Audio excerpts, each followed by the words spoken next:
Once upon a time, bread was not just a food. It was the foundation of civilizations. In 1324, in a village near York, England, an ordinary peasant consumed about 1 kilogram of bread per day. This made up the majority of their calories. They carried stones, plowed fields, and built cathedrals. They drew much of their energy from this bread. Today, we still use the same word, bread. But are we really talking about the same thing? A loaf on a supermarket shelf today is not just separated by centuries from the dark, dense bread coming out of a medieval stone oven. It represents a completely different approach to production. In the Middle Ages, farmers cultivated varieties now called heirloom wheat, einkorn, emmer, and spelt, which had adapted over centuries to the local soil. Fields were not uniform. On the same land, stalks of different heights grew.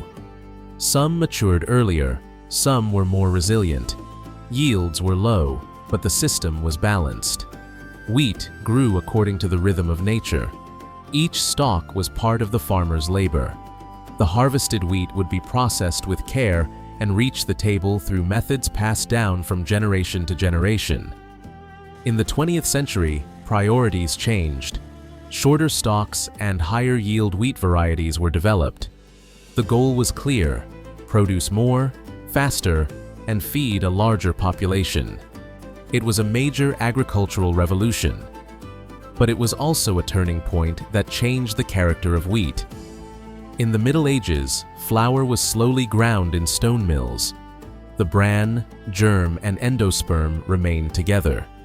The grain was preserved as a whole. The sound of the grinding stones, the heavy rotation of the stones, the baker's patient touch on the dough. These all shaped the character of bread. In the 19th century, steel roller mills came into use. They were faster, more efficient. But in this system, the bran and germ were removed. Their natural oils shortened shelf life. The result was a whiter, finer flour that lasted longer. This is not a matter of good or bad. The priority had changed.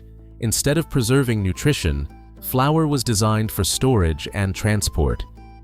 In medieval ovens, dough would ferment for hours, sometimes a full day. Natural yeast cultures were passed down from generation to generation. This process was not only for rising, but essential for the transformation of the dough.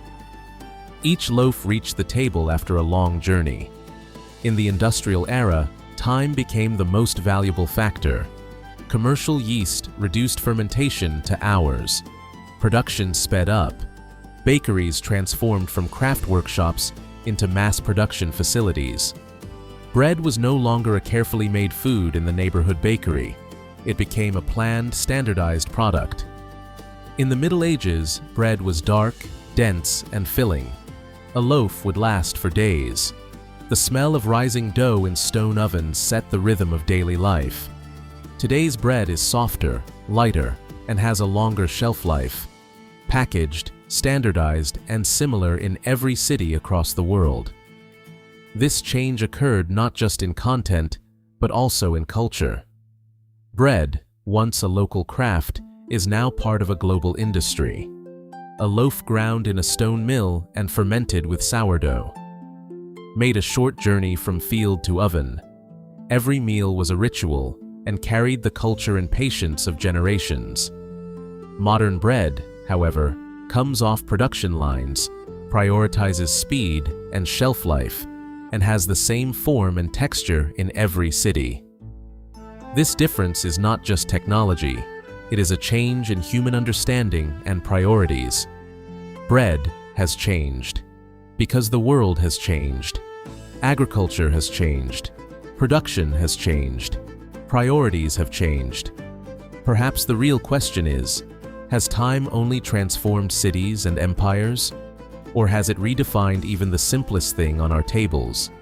Yesterday, today, and tomorrow. We will continue to follow the traces of time. See you on the next journey, time traveler.